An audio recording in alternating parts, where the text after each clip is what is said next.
காங்கிரஸ் மூத்த தலைவர் சோனியா காந்தியை முதலமைச்சர் விஜய் சந்திக்க உள்ளார். இன்று காலை 10 மணிக்கு சோனியா காந்தியை சந்திக்கிறார். சட்டமன்ற தேர்தலுக்கு பின்னர் இரண்டாக பிரிந்த அதிமுகவின் அணிகள் மீண்டும் இணைந்தன. சி.வி. சண்முகம் அணியிலிருந்த எம்எல்ஏக்கள் எடப்பாடி பழனிசாமியை நேரில் சந்தித்து ஆதரவு தெரிவித்தனர்.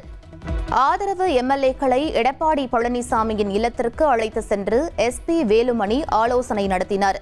எம்எல்ஏக்கள் ஆலோசனை கூட்டத்திற்கு இபிஎஸ் இல்லத்திற்கு செல்வதை சி.வி. சண்முகம் புறக்கணித்தார். மீண்டும் ஓரணியாக இணைந்த அதிமுகவினர் கூட்டாக சென்று சபாநாயகரை சந்தித்தனர். கட்சி தாவல் தடை சட்டத்தின் கீழ் நடவடிக்கை எடுக்க கோரி வழங்கிய கடிதங்களை இரு தரப்பினரும் திரும்ப பெற்றனர். சி.வி. சண்முகம் உட்பட அனைவரும் ஒற்றுமையாக இருப்பதாக எஸ்.பி. வேலுமணி விளக்கமளித்துள்ளார். சி.வி. சண்முகம் தங்களுடன் தான் இருப்பதாகவும் உறுதிபட கூறியுள்ளார். எல்லாம் ஒற்றுமையாக தான் இருக்கோம், எந்த மாற்று கருத்து கிடையாது. எங்களை பொறுத்தளவுக்கு பார்த்தீங்கன்னா அண்ணன் சி.வி. சண்முகம் தான் நாங்கள் எல்லாம் ஒற்றுமையாக இருந்தால் அதே போல நீங்கள் அதாவது எல்லா கேள்விகளுக்கும் முற்றுப்புள்ளி என்பது நாங்கள் ஒற்றுமையாக இருக்கிறோம். எங்களுக்குள்ள எந்த பிரச்சனையும் இல்லை. அதிமுக ஒன்று கூடி விட்டது. ஆகவே கருத்து வேறுபாடு சரி செய்யப்பட்டது. சொல்லப்போனால் கருத்து வேறுபாடு பிரிவுகளை கருத்து வேறுபாடு. ஆகவே நாங்கள் ஒற்றுமையாக இருக்கிறோம். சி.வி. சண்முகம் எங்களோடு இருக்காரு. அதிமுக பொதுச் செயலாளர் எடப்பாடி பழனிசாமியை சந்திப்பீர்களா என்ற கேள்விக்கு நோ கமெண்ட்ஸ் என சி.வி. சண்முகம் பதிலளித்தார். அனைத்து எம்எல்ஏக்களும் இபிஎஸ் பக்கம் ஐக்கியமான நிலையில் தனது நிலைப்பாட்டை தெரிவிக்காத சிபிஎஸ் இந்த பதிலை அளித்துள்ளார்.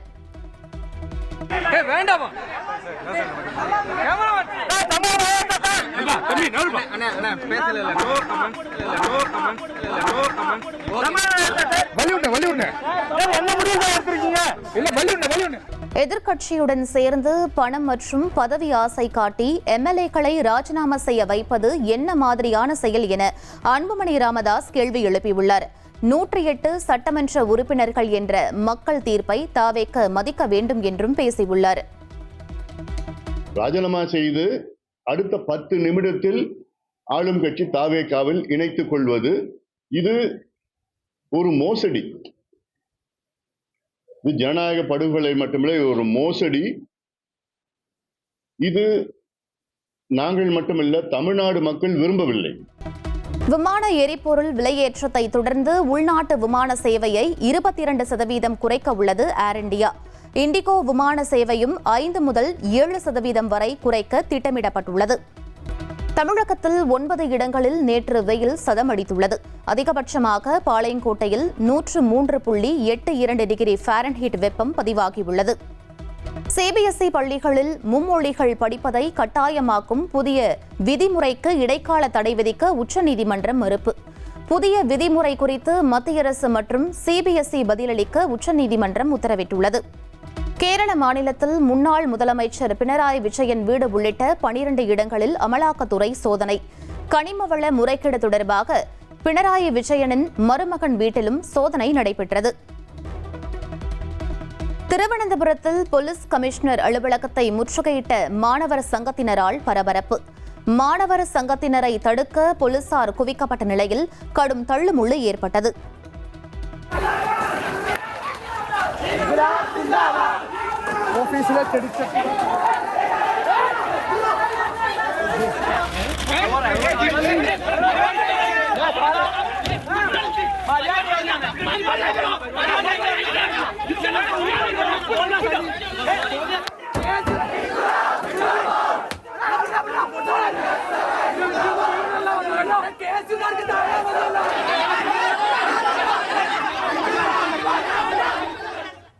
தனது வீட்டில் நடைபெற்ற சோதனையால் சிலருக்கு மகிழ்ச்சி ஏற்பட்டிருக்கும் என ராகுல் காந்தியை மறைமுகமாக சாடிய பினராயி விஜயன் மத்திய அரசின் இதுபோன்ற எந்தவித நடவடிக்கைகளையும் எதிர்கொள்ள தயாராக இருப்பதாகவும் அவர் கூறியுள்ளார். கர்நாடக முதலமைச்சர் பதவியை சித்தராமையா இன்று ராஜினாமா செய்ய இருப்பதாக தகவல் வெளியாகியுள்ளது. துணை முதலமைச்சர் டி.கே. சிவக்குமார் முதலமைச்சராக பொறுப்பேற்க உள்ளார். ஐபிஎல் தொடரில் நேற்றைய பிளே ஆஃப் போட்டியில் ஹைதராபாத் அணியை வீழ்த்தி வெற்றி பெற்ற ராஜஸ்தான் அணி 2வது குவாலிஃபயருக்கு முன்னேறியது. தோல்வியடைந்த ஹைதராபாத் அணி தொடரிலிருந்து வெளியேறியது. ராஜஸ்தான் அணியின் இளம் வீரர் வைபவ் சூரியவன்ஷி ஹைதராபாத் அணிக்கு எதிரான நேற்றைய எலிமினேட்டர் போட்டியில் 97 ரன்கள் குவித்து அசத்தினார். ஒரே ஐபிஎல் சீசனில் அதிக சிக்சர்கள், பவர் பிளேயில் அதிக ரன்கள் மற்றும் 600 ரன்களை கடந்த முதல் இளம் வீரர் என 8 சாதனைகளை அவர் படைத்துள்ளார். ஐபிஎல் தொடரில் நாளை நடைபெறும் 2வது குவாலிஃபயர் போட்டியில் ராஜஸ்தான், குஜராத் அணிகள் மோதுகின்றன. இதில் வெற்றி பெறும் அணி இறுதிப் போட்டியில் ஆர்சிபி அணியை எதிர்கொள்ளும்.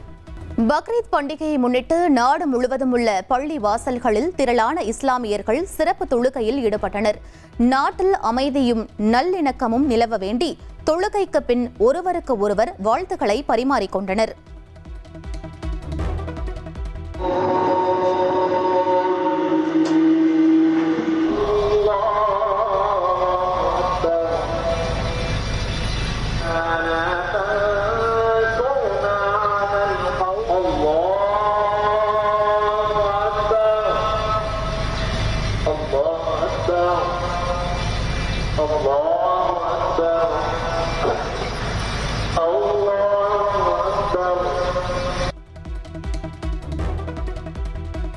பக்ரீத் திருநாளை முன்னிட்டு தமிழ்நாடு முழுவதும் ஆயிரக்கணக்கான இஸ்லாமியர்கள் சிறப்பு தொழுகையில் ஈடுபட்டனர்.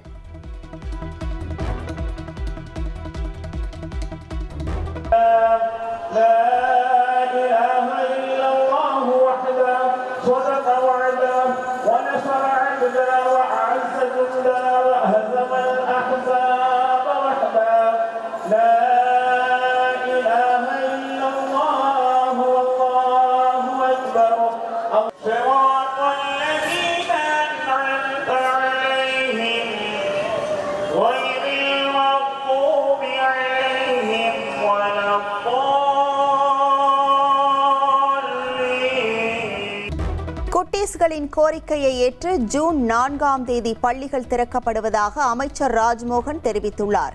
பள்ளி ஆசிரியர்கள் வெற்றிடங்கள் விரைவில் நிரப்பப்படும் என அவர் உறுதியளித்துள்ளார்.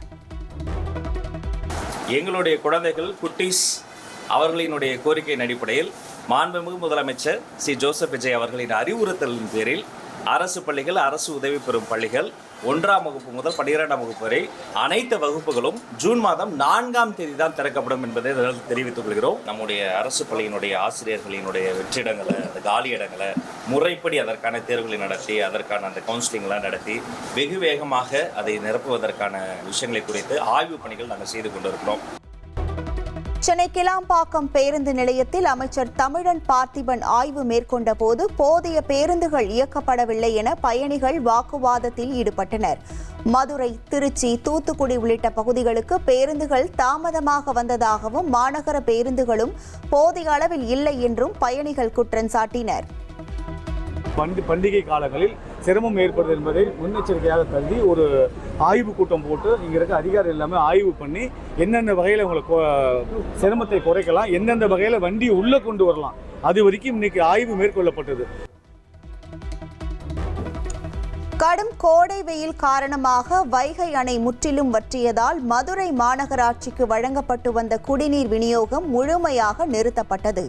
தேனி மாவட்டத்தின் சில பகுதிகளுக்கு மட்டும் ஓரிரு நாட்களுக்கு வழங்கும் வகையில் தண்ணீர் இருப்பு உள்ளதால் அணை நீரை நம்பியுள்ள அனைத்து இடங்களிலும் கடும் தட்டுப்பாடு ஏற்படும் அபாயம். வைகை அணையின் அடிமட்டத்தில் தேங்கியுள்ள தண்ணீர் குடிப்பதற்கு உகந்தது அல்ல என தமிழ்நாடு குடிநீர் வடிகால் வாரியம் தெரிவித்துள்ளது.